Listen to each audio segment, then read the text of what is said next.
चलिए chapter number 3 दो चर वाले रैखिक समीकरण। ठीक है, तो अब हम इसके बारे में जानते हैं। दो चर वाले, दो चर का मतलब होता है दो चर जिसमें दो चर हों। चर और रैखिक मतलब घात एक। चर का मतलब x और y तथा रैखिक का मतलब है घात एक हो इनका। ठीक है, तो हम इसका दो चर वाले रैखिक समीकरण का व्यापक सूत्र लिखते हैं।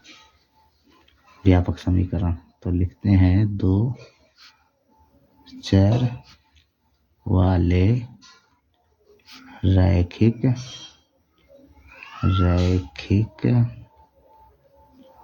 समीकरण युग्म। दो चर वाले रैखिक समीकरण युग्म। तो ये हमारे होते हैं a1x plus b1y plus c1 बराबर 0। इसे समीकरण एक मान। तो दूसरा होता है a2x plus b2y plus c2 बराबर 0, समीकरण 2। अब देखिए इन दोनों में कंडीशन होता है। ये बहुत इम्पोर्टेंट चीज़ है, इसे याद करना जरूरी है। तो इन दोनों समीकरण में संबंध होता है। तो जैसे देखिए पहला कंडीशन होता है जब a1 बटे a2 बराबर नहीं होंगे b1 बटे b2 के, तो ये जो रेखाएं कहलाएंगे प्रतिच्छेदी रेखाएं।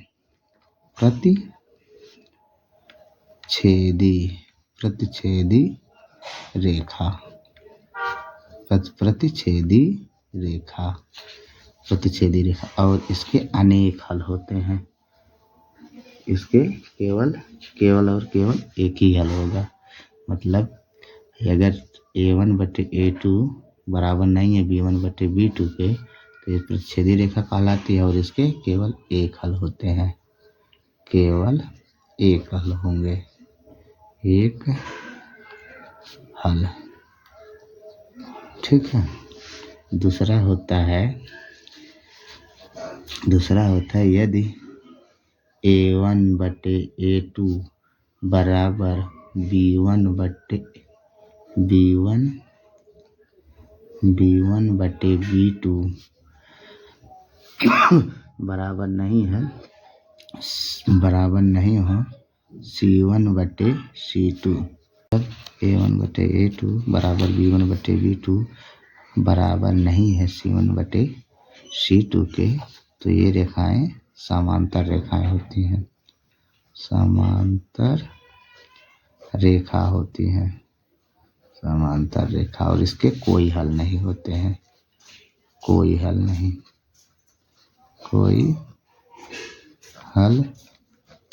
नहीं।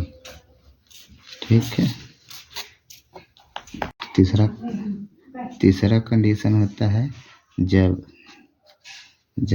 a1 बटे a2 बराबर b1 बटे b2 बराबर c1 बटे c2, मतलब जब तीनों बराबर होंगे तो ये रेखाएं संपाती कहलाती हैं। जब a1 बटे a2 बराबर b1 बटे b2 बराबर c1 बटे c2 हों तो ये रेखाएं संपाती होती हैं। संपाती रेखा होती हैं। संपाती का मतलब दोनों रेखाएं एक ही पर हों और इसके अनेक हल होते हैं। अनेक हल। ठीक है, ये तीनों बातें याद करना जरूरी है, तभी दो चरों वाला रैखिक समीकरण का क्वेश्चन हल हो सकता है। और ये दो विधि से लगता है। और एक कंडीशन है, इसमें दो विधि है। एक होता है प्रतिस्थापन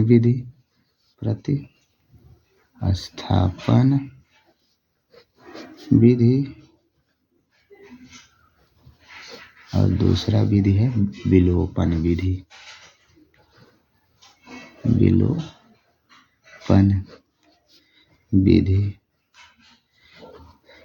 इन तीनों और ये दोनों से बोर्ड पेपर में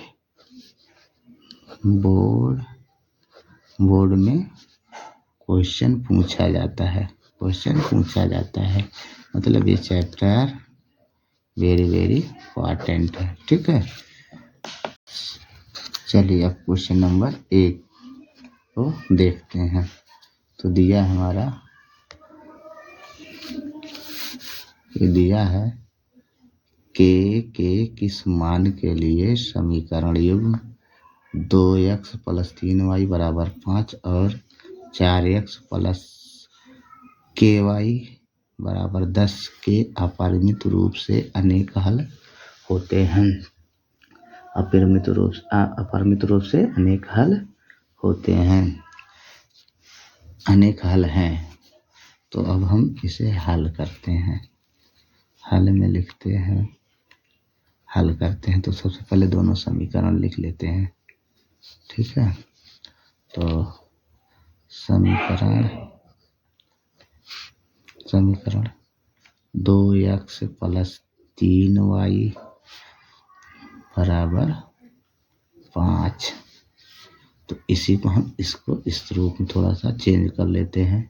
तो ये हो जाएगा 2x + 3y, 5 को हम इधर लाते हैं तो माइनस में हो जाएगा, बराबर में 0।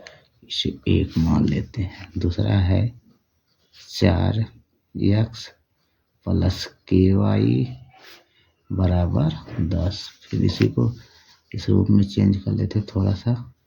तो 4x + ky - 10 = 0। ये हमारा समीकरण दूसरा हो गया। अब हम रैखिक समीकरण युग्म लिखते हैं। रैखिक समीकरण युग्म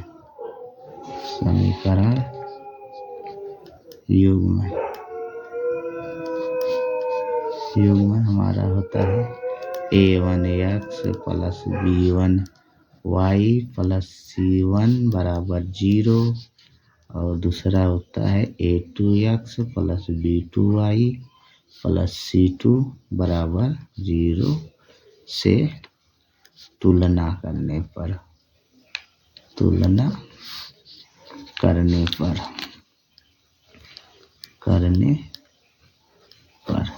तो हमारा a1 कितना हो जाएगा। तो हमारा a1 होगा समीकरण 1 से a1 का मान और a2 b2 c2 का मान समीकरण 2 से निकालते हैं। तो a1 बराबर हमारा हो गया 2, b1 बराबर हो गया 3 और c1 बराबर आया -5। ठीक है, अब हम समीकरण 2 से a2 b2 और c2 का मान निकाल लेते हैं। तो a2 बराबर है 4, b2 बराबर हमारा जो है y का गुणांक है k और c2 यहाँ c1 है, c2 बराबर है हमारा 10। ठीक है, अब क्या कहा है क्वेश्चन में कहा है अपरिमित रूप से अनेक हल हैं। तो हम अनेक हल होने का प्रतिबंध निकालते हैं। तो लिखते हैं अनेक हल होने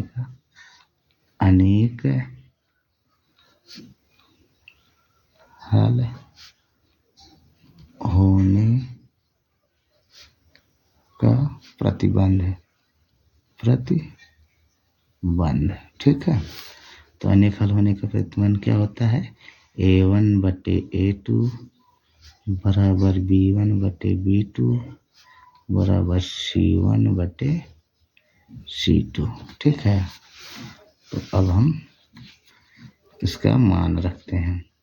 तो हमारा a1 है 2/a2 है 4 बराबर b1 हमारा है 3 और b2 हमारा है k बराबर c1 हमारा है -5/-10। तो कैंसिल हो गया।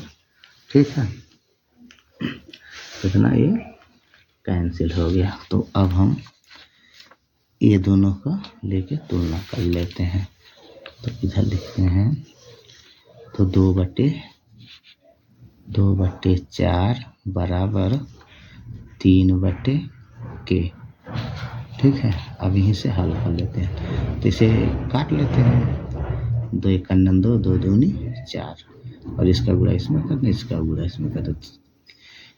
k का गुणा 1 में k 1 के और 2 तिहाई 6। ठीक है, यही हमारा आंसर है।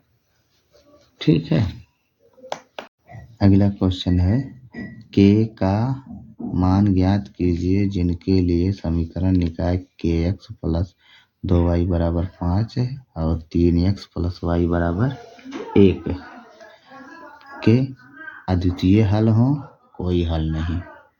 ठीक है, तो हम सबसे पहले समीकरण लिख लेते हैं।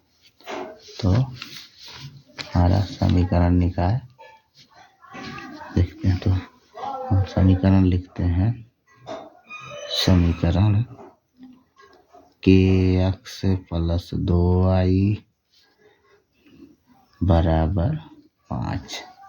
ठीक है, और दूसरा समीकरण है 3x प्लस y बराबर 1।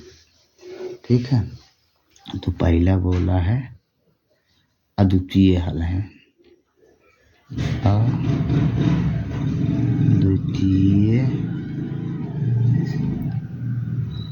हल है, अद्वितीय हल हो। तो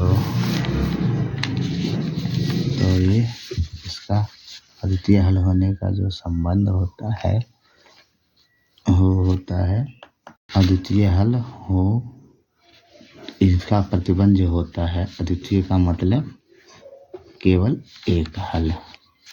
अद्वितीय का मतलब होता है A1/A2 बराबर नहीं है B1/B2 के। ठीक है, तो हम इस समीकरण से A1 और A2 का मान निकाल लेते हैं। तो हमारा ये A1 है, ये A2 है, ये हमारा A1 है, B1 है और ये C1 है, और ये A2 B2 और ये C2 है। ठीक, तो हमारा A1 है K/A2 है 3 बराबर B1 है 2 और B2 है 1।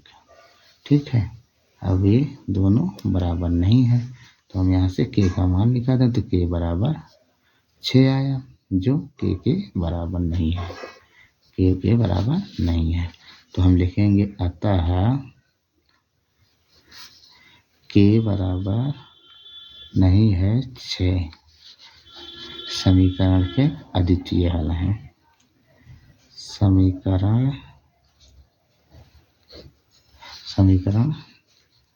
समीकरण के अद्वितीय हल हैं। द्वितीय हल हैं। ठीक है, अद्वितीय हल है। अब इधर ठीक है, तो अब हम इधर दूसरा वाला लगाते हैं। दूसरा वाला कोई हल नहीं, कोई हल नहीं। कोई हल नहीं होने का जो प्रतिबंध होता है वो होता है हमारा A1/A2 बराबर B1/B2 बराबर नहीं है C1/C2 के। तो अब हम यहाँ से A1 B1 C1 का मान रखते हैं। तो हमारा A1 है K/A2 है 3 बराबर B1 है 2 और B2 है 1 बराबर नहीं है। C1 हमारा है 5 और C2 हमारा है 1। ठीक है, C1 हमारा है 5 और C2 हमारा है 1। तो अब हम इन दोनों का तुलना कर देते हैं। तो इन दोनों की तुलना करेंगे तो K/3 बराबर 2/1। तो यहाँ से हमारा के का मान आएगा 6। तो हम लिखेंगे अतः के बराबर 6 के लिए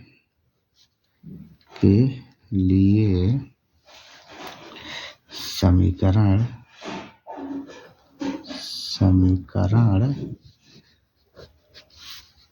के कोई हल नहीं है, कोई हल नहीं है, ठीक।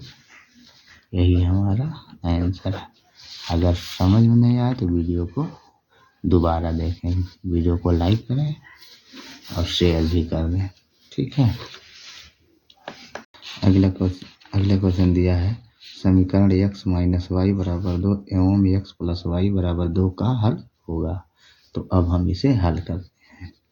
तो इसका मतलब ये है हमारा x और y का मान निकालना है। तो हम इसे लिखते हैं x माइनस वाई बराबर 2, ये समीकरण नंबर 1 होगा।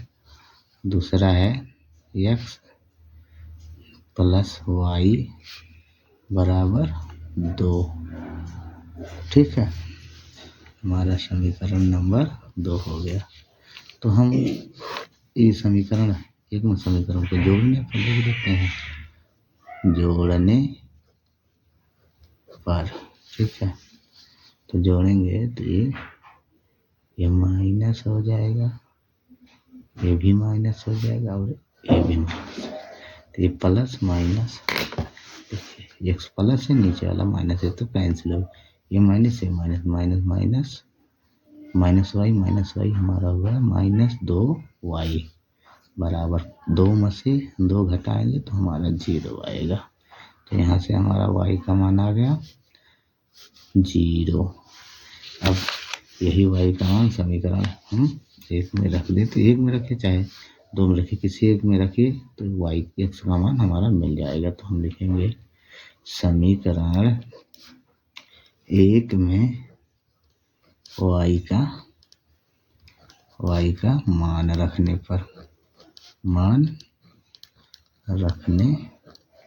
पर, ठीक है।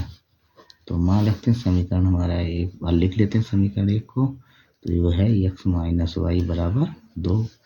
तो x माइनस वाई का मान हमारा है 0 बराबर 2, अर्थात x बराबर 2। यही हमारा मान है, x और y का ये 2 मान है। तो आंसर में लिखेंगे, आंसर में x बराबर 2 और y बराबर 0, ठीक है। x बराबर 2, अब x बराबर 2 है तो हम अब लिखेंगे आंसर में x बराबर 2 और y बराबर 0, ठीक है। यही हमारा आंसर है। अगला क्वेश्चन दिया दो संख्याओं का योगफल 8 है तथा उनका अंतर 2 है, तो संख्याएं ज्ञात कीजिए। मतलब दो संख्याओं का योगफल 8 है तथा उनका अंतर 2 है, तो संख्याएं ज्ञात कीजिए। तो हम इसे हल में लिखते हैं। हल में मानते हैं माना पहली संख्या बराबर x तथा दूसरी संख्या बराबर y, ठीक है। तो प्रथम शर्तानुसार लिखेंगे, प्रथम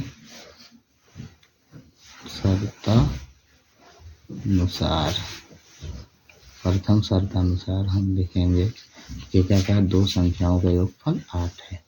तो दो संख्याओं मतलब इन दोनों का योगफल, तो x प्लस वाई बराबर 8, ये हमारा हो गया समीकरण नंबर 1। अब द्वितीय शर्तानुसार द्वितीय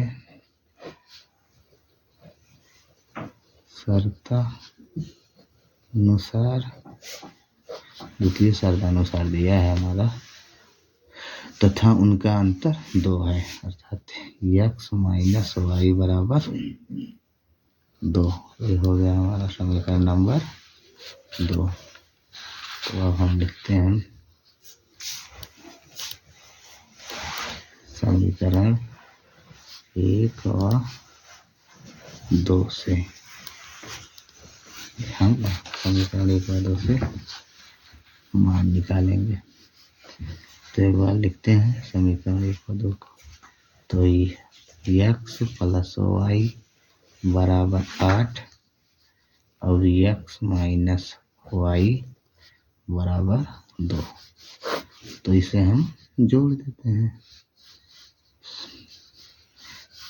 इसी को हम कहते हैं विलोपन विधि, या विलोपन विधि से भी लिख सकते हैं इसे, या जोड़ने पर। तो ये माइनस हो जाएगा और ये प्लस हो जाएगा, माइनस हो जाएगा। ठीक है, तो ये प्लस और माइनस 0 प्लस प्लस 2i बराबर 2 में से 8 में से 2 गए 6। ठीक, 8 में से 2 गए 6। तो अब यहाँ से हम y का मान निकाल लेते हैं। तो y बराबर 6/2, तो 2 1 2, 2 3 6, तो y का मान आया 3। ठीक, अब ये y का मान समीकरण 1 या 2 में रख देंगे तो x का मान आ जाएगा। तो हम लिखते हैं समीकरण 1 में y का मान रखने पर y का मान रखते हैं तो हमारा समीकरण नंबर 1 ये है। तो x प्लस y का मान हमारा है 3 बराबर 8। तो यहाँ से x का मान निकाल लेते हैं। तो 8, 3 इधर प्लस में, उधर जाएगा तो माइनस में हो जाएगा। तो 8 में से 3 गए, x बराबर आया 5। ठीक है, तो यही हमारा अतः संख्याएं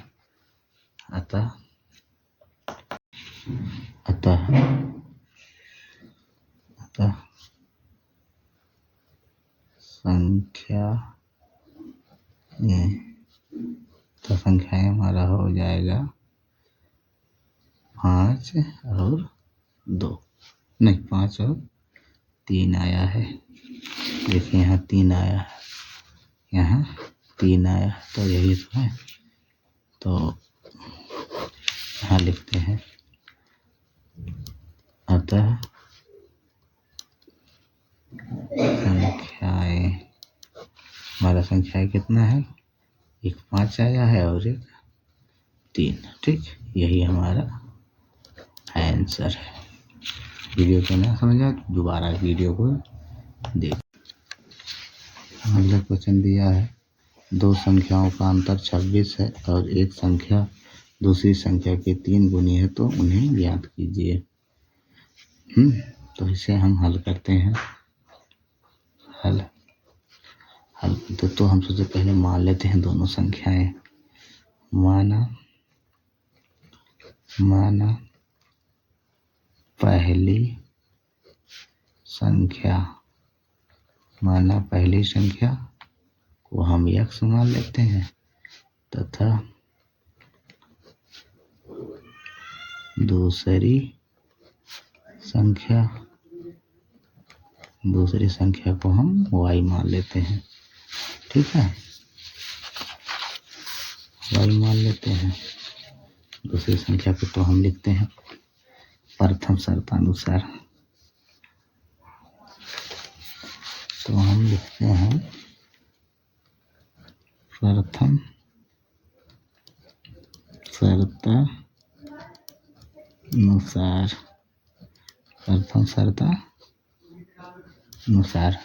तो प्रथम शर्तानुसार में कहा है दो संख्याओं का अंतर 26 है, अर्थात x माइनस वाई बराबर 26, इसे समीकरण 1।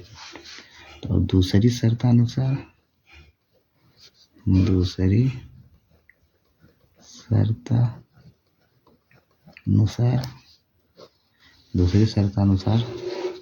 कहा है एक संख्या दूसरी संख्या के 3 गुनी है। एक संख्या दूसरी संख्या की, हम मान लेते हैं एक संख्या हमारे x है दूसरी संख्या के 3 गुनी। तो x है दूसरी संख्या के 3 गुनी, तो इधर हो 3y, ठीक है। तो मतलब अब हम यही मान, इसे समीकरण नंबर 2 मान लेते हैं। इन्हें समझ में आया? इसे दे देखिए, जैसे अगर ये हमारा ये x है और ये y है, मान लेते हैं ये x 3 गुना है y से, तो हमको बराबर करने के लिए तो y में जब 3 से गुणा करेंगे तभी ये बराबर होगा। तो यही लिखे हैं हम, ठीक है। अब समझ में आया? ठीक है। आप देखिए समीकरण 1 में समीकरण 2 से x का मान रख देते हैं। तो लिखेंगे समीकरण 1 में समीकरण 2 से मान रखने पर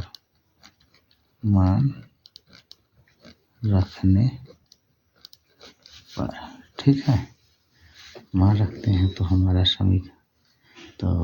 समीकरण यही है, x माइनस वाई बराबर 26, और यहाँ x का मान हमको मिला है 3y। तो हम लिखते हैं 3y माइनस y बराबर 26। यहाँ से हम 3y में से 1y गए, तो ये होगा 2y बराबर 26, ठीक। तो यहाँ से हम y का मान निकाल लेते, तो y बराबर 26/2, तो 2 1 2 3 13 दूनी 26, ठीक है। तो y बराबर आया हमारा 13, ठीक है। y बराबर 13 आया।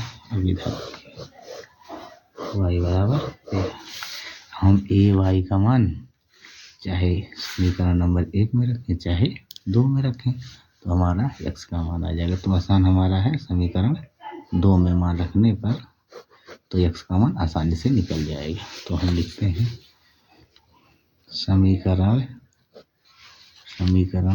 2 में y का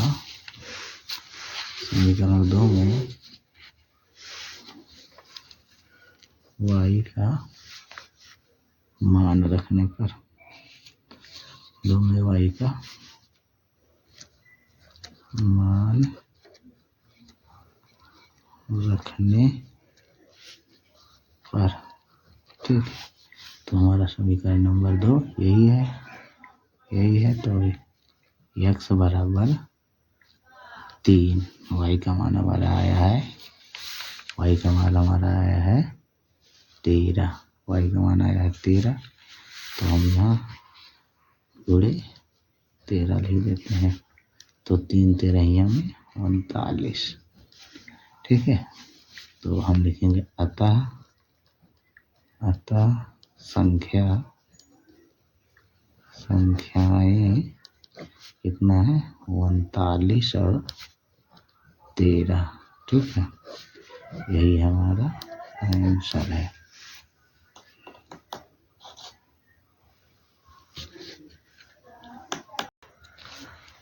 अगला क्वेश्चन दिया है, दो संपूरक कोणों में बड़ा कोण छोटे कोण से 18 अधिक है, तो उन्हें ज्ञात कीजिए।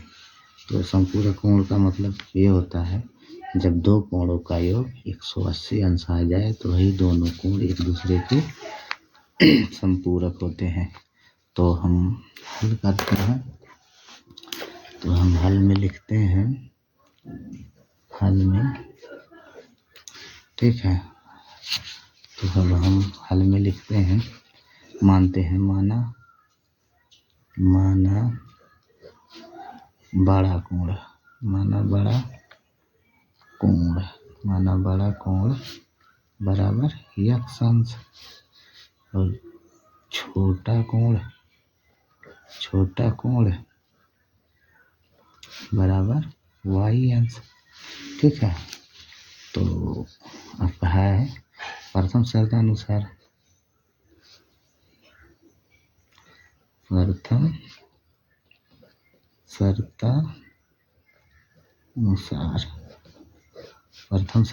का है दो संपूरक कोण, ये हो जाएगा दो संपूरक कोण का योग हमेशा 180 अंश होता है, अर्थात इन दोनों को अगर जोड़ दें तो 180 अंश के बराबर हो जाएगा। x अंश प्लस y अंश बराबर 180 अंश। ये समीकरण नंबर 1 हो गया।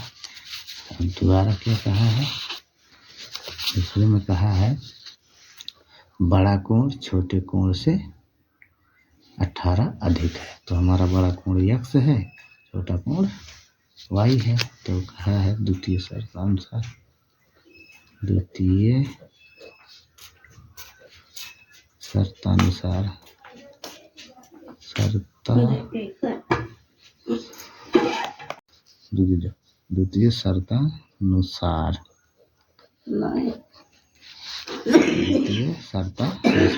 दूसरे शर्तानुसार क्या कहा, बड़ा कोण इससे 18 अधिक है, अर्थात x है हमारा बड़ा कोण, y है हमारा छोटा कोण। यानी कि मतलब है ये x इससे 18 अधिक है। तो अगर हम इसे बराबर दिखाएं तो जब इसमें 18 जोड़ेंगे तभी बराबर होगा, क्योंकि ये 18 y से अधिक है। जब इसमें 18 जोड़ेंगे तब ये दोनों बराबर होंगे। तो ये हो गया समीकरण नंबर 2। ठीक है। अब हम इसी को इन दोनों समीकरण को लेकर हल कर लेते हैं। तो हम समीकरण 1 में समीकरण 2 से मान रख देते हैं। तो समीकरण 1 में समीकरण 2 से मान रखने पर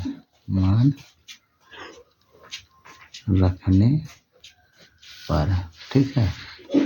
तो मान रखते हैं, तो हमारा समीकरण 1 यही है और 2 ये है, अर्थात हम x का मान समीकरण 1 में रख देते हैं।